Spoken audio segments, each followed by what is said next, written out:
Hello everyone, this is a video tutorial of the combo exercise on the robot. This is probably the most glitchy exercise of all the series. It's relatively useful because it combines many different things and it teaches you how to transition between the different types of exercises. But again, it's very glitchy and you're gonna see that along the way.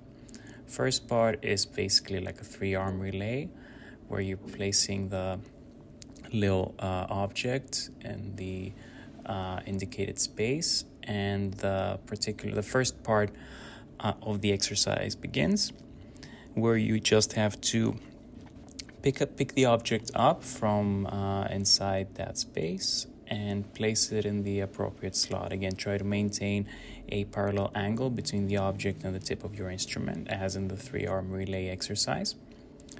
There is a button on the left side of your left foot. By pressing that button, you can switch between instruments with ease, and you can place the object in the appropriate slot. Again, try to maintain a parallel angle as much as you can.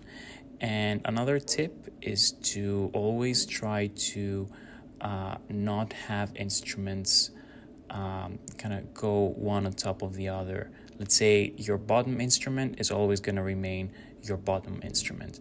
Never try to grasp something that's above your other instrument with your bottom instrument, because then that's going to invert the positions of your arms, and this will eventually force your arms to collide, which is going to take points away. So this is kind of an advanced tip for this exercise. The next part of the exercise, which is probably the most glitchy one, is the needle driving exercise. Again, you place the object in the indicated slot and the exercise begins. You have to pick up the needle from the tray, and the exercise gets very glitchy at this part. You can see the instruments are kind of appear a little stuck, and they are stuck. It's not like a regular needle driving exercise. The movement of your instrument is not as free. And it's easier to exert undue tension on the needle, and that's going to subtract points from your score. It's not a difficult exercise per se, but again, it's perhaps a little more glitchy than your average exercise. To take the 7 and 4 o'clock bites, you're gonna use the opposite arm in backhand.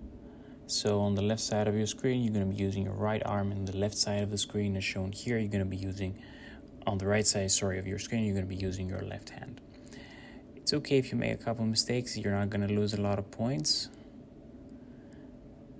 And you pull the needle out and you place it back into the tray. You zoom back and you recenter your screen on the little ball here, and the exercise is going to ask you for a couple of minutes to exchange the instruments. And the final part of the exercise, and that's not really that difficult, is the energy dissection part of the exercise, which is very similar to the energy dissection exercise series. Again, you pick the object up, you place it in the indicated slot, and you use the different types of cautery. On the left side, you got bipolar cautery, which corresponds to the leftmost button on your right foot, which can be a little confusing at first, and you use it to ligate the dumbbell-shaped structures. Then there is the scissors, which is monopolar cautery, coagulation mode, and cut mode. Coagulation mode is used to burn the big balls, and the cut mode is used to ligate the small balls.